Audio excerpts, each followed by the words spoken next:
Good morning students. आज अपन lecture number 24 discuss करेंगे। देखो, लेक्चर नंबर 24 डिस्कस करने से पहले मैं आप लोगों को कुछ चीज़ें बताना चाहता हूँ अपने सिलेबस से रिलेटेड, क्योंकि अभी 2-3 डेज पहले CBSE का जो 30% सिलेबस है वो कट हो गया है। अब 30% सिलेबस ये रिड्यूस्ड हुआ है, तो इसमें क्या हुआ कि चैप्टर नहीं कटे हैं। जैसे सब आपके जो चैप्टर है ना, वो चैप्टर तो पूरे के पूरे 13 ही है। जैसे फर्स्ट बुक में आपके 1 से 6 है, सेकंड बुक में 7 से 13 है, तो चैप्टर तो पूरे के पूरे 13 है। उनकी मार्किंग स्कीम भी वही है पहले जैसी, 80 यहाँ से 80 का बोर्ड पेपर और 20 यहाँ से। और जो इनकी मार्किंग स्कीम है, जैसे पहला चैप्टर कितने नंबर का है, दूसरा चैप्टर कितने नंबर का है, तो वो सारी चीजें भी जो मैंने आप लोगों को पहले बताई थी वही है। 30% सिलेबस रिड्यूस कैसे हुआ है? हर चैप्टर से कुछ ना कुछ टॉपिक कम हो गए हैं। हर चैप्टर से कुछ ना कुछ टॉपिक कम हुए हैं। अब कौन से टॉपिक कम हुए हैं, कौन सा पोर्शन डिलीट हुआ है, तो इसकी PDF में अभी इस लेक्चर के साथ आप लोगों को सेंड कर ही रहा हूँ कि भाई कौन सा पोर्शन कट हुआ है, कौन सा रहा है, तो इसकी PDF में अभी सेंड कर ही रहा हूँ। अब और मैं ओरली आप लोगों को क्या बताऊँ, तो अपन ने जो चैप्टर 3 जो अपन ने पढ़ा था, चैप्टर 3 जो अपन ने पढ़ा था पूरा पढ़ लिया था, तो चैप्टर 3 में जो एक्सरसाइज 3.4 थी वो बिल्कुल कट हो गई।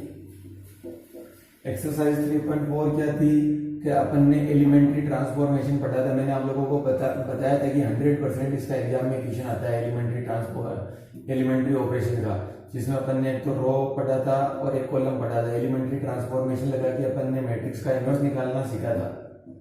रो ट्रांसफॉर्मेशन में अपन A=IA लिखते थे, कॉलम में A=A लिखते थे, ठीक है। मैट्रिक्स का इनवर्स निकाला था अपन ने।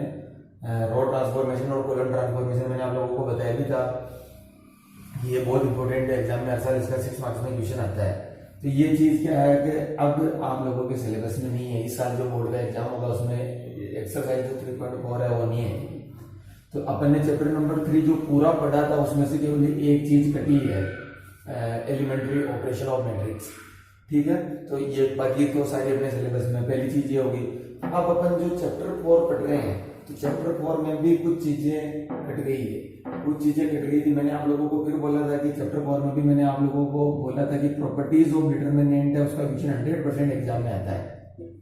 प्रॉपर्टीज ऑफ डिटर्मिनेंट, इसका क्वेश्चन 100% एग्जाम में आता है। तो ये जो पोर्शन है ये पूरा कट चुका है। इसका जो लेक्चर नंबर अपन ने 23 डिस्कस किया था, वो पूरे लेक्चर अपन ने प्रॉपर्टी में वेस्ट किया था, लेकिन अब वो अपने सिलेबस में नहीं है। तो जो चैप्टर 4 है, तो उसमें से कौन कौन सी एक्सरसाइज डिलीट हुई है, तो एक्सरसाइज 4.2 प्रॉपर्टीज ऑफ डिटर्मिनेंट बिल्कुल डिलीट हो गई है। ये अपने उसमें नहीं आएगी, बोर्ड एग्जाम में नहीं आएगी। एक एक्सरसाइज जो डिलीट हुई है, जो कटी है, वो कटी एक्सरसाइज 4.6 थी सिस्टम ऑफ कंसिस्टेंसी, इनकंसिस्टेंसी या इसके नंबर ऑफ सॉल्यूशन कितने हैं। तो ये एक्सरसाइज 4.6 बिल्कुल कट हो गई। तो चैप्टर 4 जो प्रॉपर्टीज ऑफ डिटरमिनेंट में अपन ने एक्सरसाइज 4.1 जनरल जो डिटरमिनेंट किसे कहते हैं, उसको एक्सपेंड कैसे करते हैं, ये तो अपन ने बिल्कुल कंप्लीट कर लिया था। फिर 4.2 पढ़ने से पहले अपने को बेसिक पढ़ना जरूरी था कि प्रॉपर्टीज ऑफ डिटरमिनेंट क्या है, तो वो बिल्कुल कट हो गई। तो वो अपन नहीं पढ़ेंगे क्योंकि वो आपके सिलेबस में नहीं है।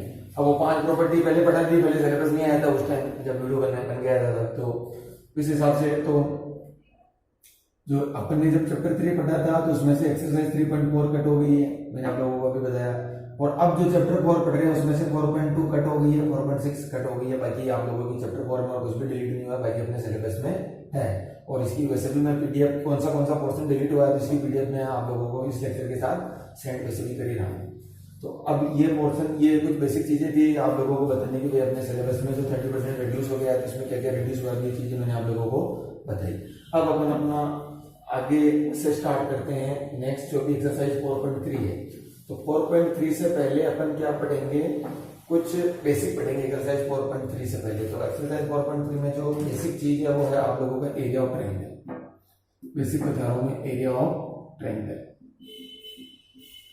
ट्रायंगल के 3 वर्टिसेज होते हैं, ABC। Area of triangle using determinant. जैसे सपोज करो कि ये x1 y1 है, ये वर्टेक्स x2 y2 है और ये वर्टेक्स x3 y3 है।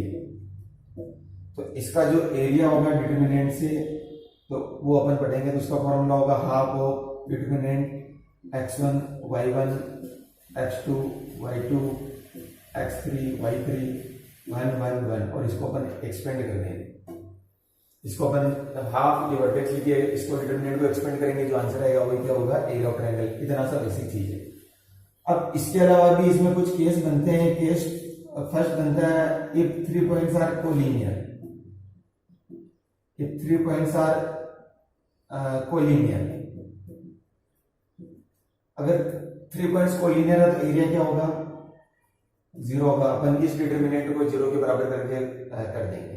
तो ये कुछ बेसिक चीज है। तो ये अपन एक्सरसाइज 4 जो 3 पढ़ेंगे उससे पहले है। तो please pause the video to note it down.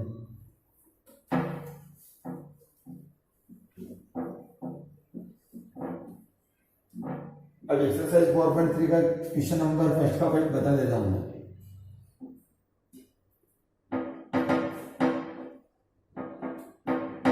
First का फर्स्ट अपने को एरिया निकालना, फाइंड एरिया। 3 वर्टेक्स दे रखे ट्रायंगल के 1,0 6,0 और 4,3। इसका एरिया निकालना। तो ये वर्टेक्स x1 y1, ये x2 y2 और ये x3 y3। अभी एरिया का फॉर्मूला आप लोगों को क्या बताया था, half x1 y1 x2 y2 x3 y3 1 1 1। तो ये हाफ वैल्यू अपन रख देंगे। x1 की वैल्यू 1, x2 की वैल्यू 6, x3 की वैल्यू 4, y1 की 0 0 3 और ये 1 1 1।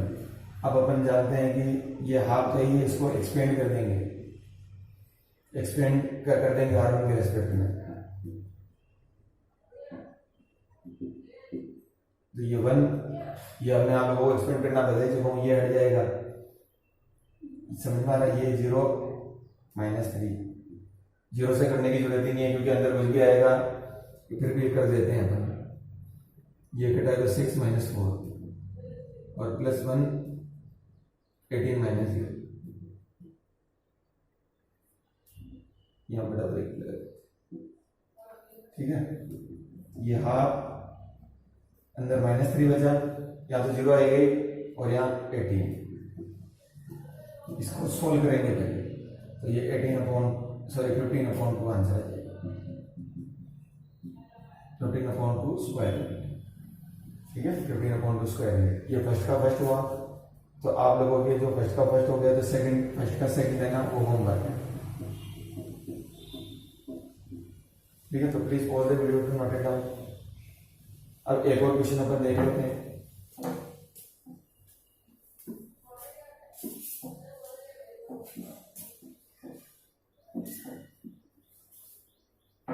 एक क्वेश्चन और अपन देख लेते हैं, क्वेश्चन नंबर 2। अपने को 3 पॉइंट दे रखे हैं कि 100 that the points are collinear. A point दे रखा है a, b + c। B point दे रखा है अपने को b, c + a और सी पॉइंट दे रखा है c, a + b। अपने को बोला गया कि प्रूव करो ये कोलिनियर है। तो ये x1 y1, ये x2 y2, ये x3 y3। अगर इनको कोलिनियर प्रूव करना है तो अपन क्या करेंगे कि इनका एरिया निकाल लेंगे, ट्रायंगल का एरिया। अगर 0 आ जाएगा तो कोलिनियर, अदरवाइज नहीं है। तो अब इनका एरिया निकालते हैं। तो एरिया 0 आना चाहिए, तो कोलिनियर हो जाएंगे। तो हाफ,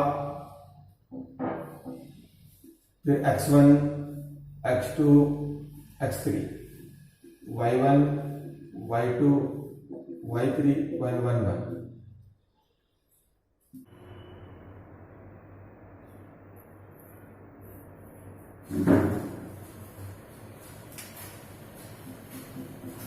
हाफ इसको एक्सपेंड r1 के रेस्पेक्ट में करेंगे। तो ये a, ये और ये हट जाएगा। एक्सपेंड करना सिखाया जाए पहले, प्रिंसिपल, डायगोनल, फिर ये, फिर -b + c, ये और ये हटा दो, b - c और +1, ये हट गया। मैं पहले ab + b² डायरेक्ट लिख रहा हूं, -c² - ac। अब ये हाफ, ये a यहाँ इसे कट गया, c - b डायरेक्ट लिख देते हैं, ac - ab। फिर ये minus B square plus B C, minus B C plus C square, इधर मल्टीप्लाई होगा तो ये A B plus B square minus C square minus A C. तो ये ए सी से ए सी कट हो गया, यहाँ ये ए बी इस ए बी से कट हो गया, ये बी स्क्वायर इस बी स्क्वायर से कट हो गया, ये बी सी से ए स्क्वायर ये सी स्क्वायर से कट हो गया। तो हाफ अंदर क्या बचा 0, तो आंसर क्या आ जाएगा इसका 0। ये क्वेश्चन नंबर 2 था कि 3 पॉइंट को अपने को कोलिनियर प्रूव करना था कि ये ऐसे इसका आंसर 0 आ गया, तो कोलिनियर प्रूव हो गया। अब बाकी के क्वेश्चन अपन लेक्चर नंबर 25 में डिस्कस करेंगे। Okay, thank you.